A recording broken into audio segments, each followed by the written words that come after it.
নমস্কাৰ আপোনালোক সকলোকে প্ৰথমতে চেনেলটো নতুন ভিডিঅ'ৰ মাজলৈ স্বাগত জনাইছো। সমন্বয়কল অসম লোকসেৱা আয়োগ আসাম পাব্লিক সাৰ্ভিস কমিশনৰ ফালৰ পৰা টোটাল 650টা জুনিয়ৰ ইঞ্জিনিয়াৰ সিভিলৰ আৰু under joint cadre of public works road department অৰ্থাৎ PWRDN public works building and NH ডিপাৰ্টমেন্টৰ ফালৰ পৰা মুকলি কৰিছে। ইয়াতে আপোনালোকৰ ওপেন ক্যাটাগৰী টোটাল 396টা ভ্যাকেন্সি আছে। ব্লু ৰিজাৰ্ভ ফৰ ওমেনৰ বাবে 119টা আছে আৰু ইয়াতে কেইটামান ক্যাটাগৰী ওয়াইজৰ ৰিজাৰ্ভেশন কৰা আছে। ইয়াতে আপোনালোকে স্যালাৰিটো চাওক 14000 পৰা স্টাৰ্ট কৰি 70000 per month, grade pay 8700, pay band 2।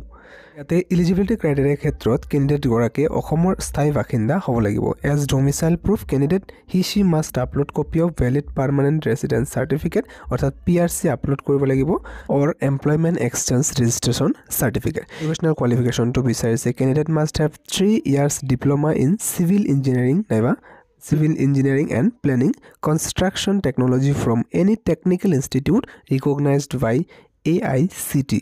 ইয়াতে সকলো সেমিস্টাৰৰ মাৰ্কশিট আপলোড কৰিবলৈ দিয়া হৈছে। ফাইনেল ইয়াৰৰ মাৰ্কশিট আপলোড কৰিবলৈ বা সাৰ্টিফিকেটো আপলোড কৰিব লাগিব।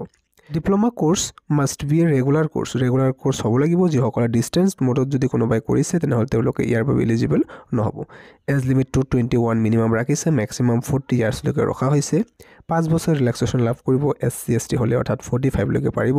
3 ইয়াৰ্ছৰ ৰিলেক্সেশ্যন লাভ কৰিব OBC MOBC হ'লে অৰ্থাৎ 43 ইয়াৰ্ছলৈকে পাৰিব।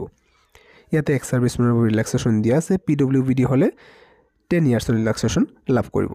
অনলাইন এপ্লাই কৰাৰ সময়ত এপ্লিকেশ্যন ফিজ এটা পে কৰিব লাগিব। যিসকল জেনেৰেল ক্যান্ডিডেট হয় তেওঁলোকে টোটাল 297.20 ৰুপিজ অৰ্থাৎ 300 টকা ধৰি লওক পে কৰিব লাগিব। OBC MOBC হ'লে প্ৰায় 200 টকা। SC ST আৰু যদি BPL ক্যাটাগৰীৰ ক্যান্ডিডেট হয় আৰু যদি PWD ক্যান্ডিডেট হয় তেনেহ'লে 47.20 ৰুপিজ অৰ্থাৎ প্ৰায় 50 টকাই পে কৰিব লাগিব। সিলেকশন প্ৰসেস সম্পৰ্কে পৰৱৰ্তী সময়ত ইয়াতে জনাই দিয়া হ'ব বুলি উল্লেখ কৰা হৈছে। আৰু ইয়াতে যেটো সিলেকশন প্ৰসেসৰ বাবে প্ৰথমতে এক্সাম লব। এক্সাম বিলাকৰ জনসমূহ দিয়া আছে। শিলচৰ, যোৰহাট, নগাঁও, তেজপুৰ, কোকৰাঝাৰ, গুৱাহাটী অৰ্থাৎ টোটাল 6টা জনত ভাগ কৰিছে। আৰু জনৰ বাবে ডিস্ট্ৰিক্ট কভাৰ্ড আন্ডাৰ দা জন অৰ্থাৎ এই জনসমূহকে কি ডিস্ট্ৰিক্ট কভাৰ কৰিছে আপোনালোকৰ সুবিধা অনুযায়ী ওচৰৰ বা নিজৰ ডিস্ট্ৰিক্ট যদি পৰিছে সেই অনুযায়ী আপোনালোকে সিলেকশন অৰ্থাৎ সিলেক্ট কৰিব পাৰিব এপ্লাই কৰাৰ সময়তে। অনলাইন এপ্লিকেশ্যন কৰাৰ বাবে ইয়াতে আপোনালোকে apsc.recruitment.in অফিচিয়েল ৱেবছাইটলৈকে যাব লাগিব। তাৰ পিছত ৰেজিষ্টাৰ কৰি ল'ব লাগিব। One time registration. নেক্সট আপোনালোকে লগ ইন কৰি এপ্লিকেশ্যনটো কৰিব পাৰিব। ফটোগ্ৰাফৰ সাইজটো মিনিমাম 50 KB ম্যাক্সিমাম 200 KB ভিতৰত ধৰিছে আৰু 3 মাহতকৈ যাতে পুৰণি নহয় বুলি ইয়াতে কৈ দিয়া হৈছে। সিগনেচাৰৰ ক্ষেত্ৰত 50 KB পৰা 200 KB ইয়াতো ৰখা হৈছে। ৰিটেন এক্সাম কোৱালিফাই কৰাৰ পিছত যেটো ইন্টাৰভিউ ল'ব, ইন্টাৰভিউৰ বাবে আপোনালোকে কি ডকুমেন্ট প্ৰয়োজন হ'ব ইয়াতে কৈ দিয়া হৈছে। এইকেইটা তলৰ ডকুমেন্ট প্ৰয়োজন হ'ব সেলফ এটেস্টেড কৰি। ক্লাস 10 বা 12 যিবিলাক ক্লাস 10 আৰু 12 ইয়াতে এডমিট কাৰ্ড, পাছ সাৰ্টিফিকেট, মাৰ্কশিট সকলো লাগিব। বাকি ইয়াতে সাৰ্টিফিকেট, মাৰ্কশিট সমূহ বিচাৰিছে। ডিগ্ৰী ডিপ্লোমা মাৰ্কশিট সমূহ বিচাৰিছে। কাষ্ট সাৰ্টিফিকেট লাগিব যদি কোনো ক্যাটাগৰীৰ পৰা বিলং হয় আৰু যদি আপুনি BPL ক্যাটাগৰীৰ পৰা এপ্লাই কৰিছিল BPL ৰ সাৰ্টিফিকেটটো আপোনালোকে লাগিব।